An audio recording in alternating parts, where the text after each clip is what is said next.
महाराष्ट्र में सत्ता परिवर्तन हो गया और उस सत्ता परिवर्तन होते ही महाविकास अघाड़ी वो गठबंधन हाशिए पर चला गया। लेकिन ये जो झटका लगा है, इस झटके से शरद पवार जैसे अपने आप को राजनीतिक का चाणक्य कहने वाले, कहलवाने वाले, वो सदमे में हैं। लेकिन वो अपने सदमे को छुपाने के लिए अब कभी देवेंद्र फडणवीस का पक्ष लेते दिखाई दे रहे हैं, कभी वो एकनाथ शिंदे के पक्ष में खड़े हुए दिखाई दे रहे हैं। लेकिन वो बयान दे रहे हैं, वो कह रहे हैं मैंने शपथ लेते हुए देखा देवेंद्र फडणवीस का जो चेहरा है वो खुशी नहीं था। शरद पवार जी, आप बहुत बड़े हैं, राजनीति में आप बहुत बड़े हैं, लेकिन आप समझने में भूल कर रहे हैं। जो देवेंद्र फडणवीस है वो ऐसी पार्टी का सिपाही है जिसकी मां राष्ट्रीय स्वयंसेवक संघ है और देवेंद्र फडणवीस के ब्लड में राष्ट्रीय स्वयंसेवक संघ का डीएनए है, उनका डीएनए है। उन्होंने वहाँ जो सीखा है उसको सबसे पहले बोलते हैं अनुशासन। उन्होंने अनुशासन सीखा है और बड़े बुजुर्गों का सम्मान सीखा है। पार्टी का शीर्ष नेतृत्व जो कहेगा वो उसको मानना जानते हैं। वहाँ स्वार्थ नहीं है, निस्वार्थ देशभक्ति की भावना है। और इसीलिए देवेंद्र फडणवीस हो या उनके अलावा कोई ABCD कोई भी, वहाँ एक आदेश जो होगा उसको पालना करने के लिए सभी लोग सहर्ष तैयार रहते हैं। जिस मुंह लटकाने की बात आप कर रहे हैं, देवेंद्र फडणवीस आपको दिखाई दे रहे हैं एक्शन मोड में हैं और अब वो पहले की तरह जैसा मुख्यमंत्री रहते हुए काम करते वैसा ही करते हुए आपको दिखाई भी देंगे। चिंता ना करिए। और करना शुरू कर दिया है। जिस तरह से मेट्रो प्रोजेक्ट का आरए कॉलोनी का जो प्रोजेक्ट था उसको शिफ्ट किया, उन्होंने आदेश दिया, आपको लग नहीं रहा कि पहले ही दिन से एक्शन मोड में है।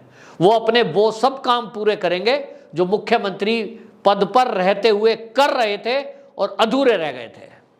लेकिन आज शरद पवार एकनाथ शिंदे की बड़ाई कर रहे हैं, कहते हैं एकनाथ शिंदे जी बहुत बढ़िया है और लेकिन उम्मीद नहीं थी। तो उम्मीद कैसे होगी? शरद पवार जी, आप याद करिए, आपका तो इतिहास है और उस इतिहास में 18 जुलाई 1978 शरद पवार जी याद होगा आपको, कांग्रेस में थे, इंदिरा गांधी के साथ थे। आपातकाल के बाद स्थिति ये हुई कि कांग्रेस को जीतना मुश्किल हो गया था देश में, क्योंकि 75 में इमरजेंसी लगाई और 78 में जब चुनाव हुए कांग्रेस बुरी तरह हारी। तो शरद पवार जी को लगा कांग्रेस में तो कुछ बचा नहीं। तो कांग्रेस को तोड़ने के लिए ये शरद पवार जी के गुरु ने पहल की और दो टुकड़े हो गए। शरद पवार जी उस समय ही अलग हो गए और कांग्रेस आई, यानी कांग्रेस इंदिरा गांधी, उससे अलग संबंध बना लिया, क्योंकि लगा कि अब कांग्रेस आई तो गई हो गई है, उसमें कोई फायदा नहीं है। जब भी कभी शरद पवार जी को लगा कि मेरा इसमें क्या, मेरा लाभ यहां नहीं, तभी उन्होंने दूसरे गुट से दोस्ती की। और इसी तरह से आज के 2.5 साल पहले महाराष्ट्र में जब सरकार बनाने की बारी भारतीय जनता पार्टी की आई, देवेंद्र फडणवीस, जिसको लेकर के आज शरद पवार जी एक ड्रामा रचते हुए और किस तरह की बयान कर रहे हैं कि उनको बड़ी सहानुभूति देवेंद्र फडणवीस से है, तो शरद पवार जी, अगर आपको देवेंद्र फडणवीस से इतनी सहानुभूति आज है और उस समय थी, तो आप काहे बीच में पड़े थे? आप नहीं करते कोलैबोरेशन। आप कहते देवेंद्र फडणवीस को ही मुख्यमंत्री बनने दीजिए भाई, सिंगल लार्जेस्ट पार्टी है, 106 MLA हैं, तो शिवसेना के साथ अलायंस करके बना ही रहे थे।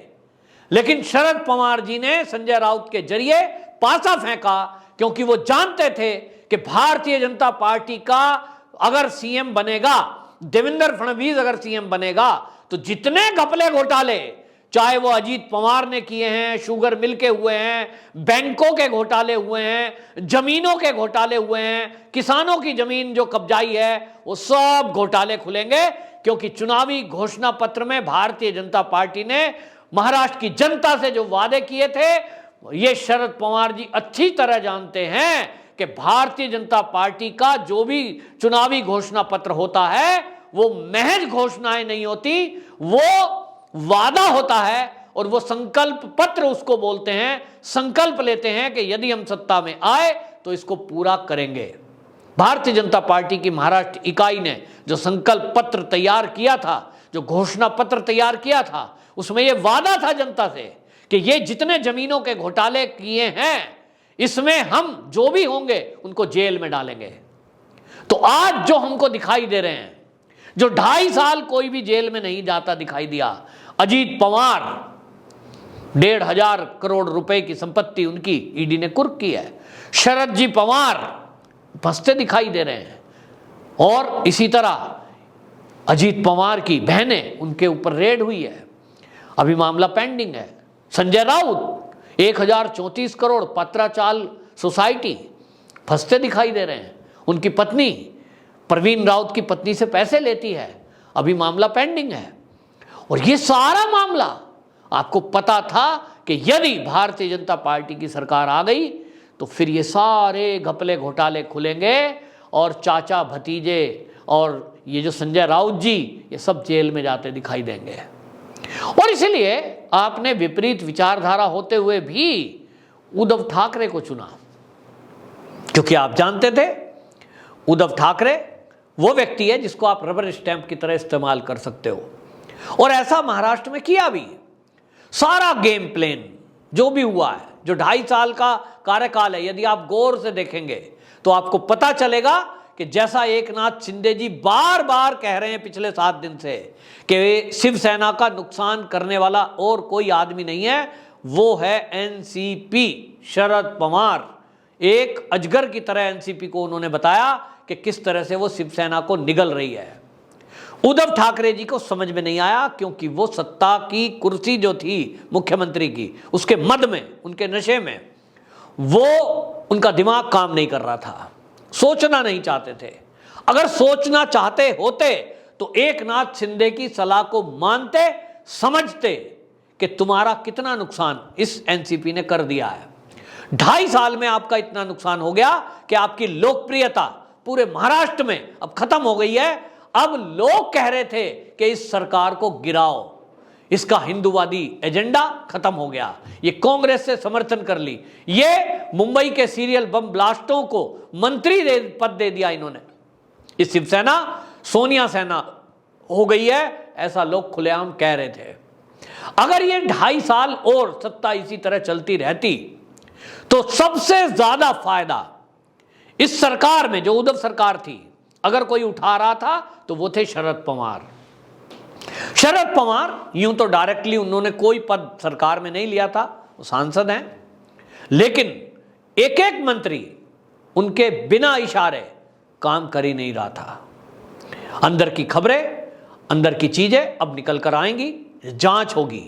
अभी तक जांचें अधूरी हैं, क्योंकि सत्ता के गलियारों में बैठे हुए लोग, मंत्रालय में बैठे हुए लोग, उनको अगर केंद्रीय एजेंसी पकड़ती तो इन लोगों की तैयारी थी कि लोगों को सड़कों पे उतार देंगे।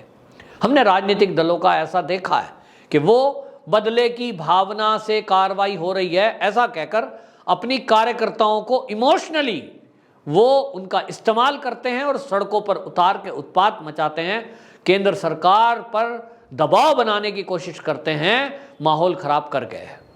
और इसीलिए अभी तक किसी ने छेड़ा नहीं। लेकिन सब जानते हैं कि अनिल देशमुख अगर 100 करोड़ रुपया महीना उगाही कर रहा था तो उसका कितना हिस्सा ऊपर जा रहा होगा। अगर नवाब मलिक ड्रग माफियाओं के लिए बैटिंग कर रहा था तो उसमें जो पैसा ड्रग माफिया दे रहे होंगे वो उसमें से कितना पैसा ऊपर तक जा रहा था। अगर पात्राचाल सोसाइटी में जो जमीन करोड़ों रुपए की 1,034 करोड़ का घोटाला संजय राउत जिसमें नाम आ रहा है, मैं ये नहीं कह रहा हूं कि वो दोषी हैं, नाम जिसमें आ रहा है, उसमें से कितना हिस्सा एनसीपी के ऊपर लीडर को गया होगा।